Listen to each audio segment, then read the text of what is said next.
জি। করে চলে গেলাম শ্বশুর বাড়িতে। যাওয়ার পর সবাইকে সারপ্রাইজ দিতে গিয়ে নিজেই সারপ্রাইজ হয়ে গেলাম।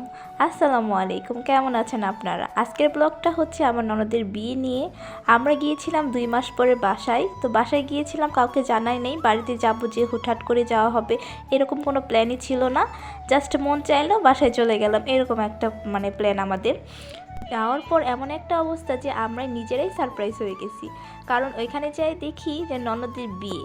আসলে বিয়েটা হচ্ছে হুটহাট করে, ননদকে দেখতে আসছিল বিকেলবেলা। তো বিকেলবেলা দেখার পর রাত্রে ওনাদের সবাই মিলে সিদ্ধান্ত নিল যে না, মেয়েকে খুব পছন্দ হয়েছে, দুই পক্ষের যেহেতু দেখা শেষ, তাহলে আমরা মেয়েকে রাতের বেলায় বিয়ে করে রাতেই নিয়ে চলে যাব।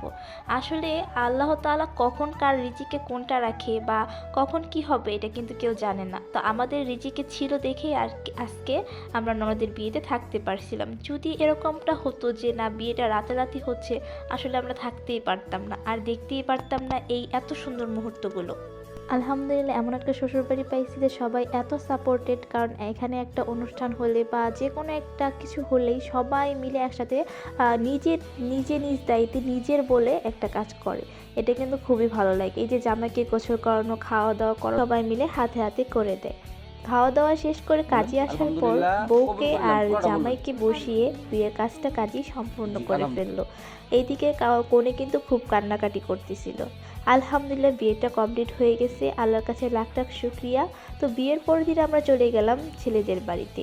আমি কিন্তু এগুলো আশাও করিনি যে আমি ছেলের বাড়িতে যেতে পারবো বা সবাই মিলে একসাথে এত মজা করতে পারবো।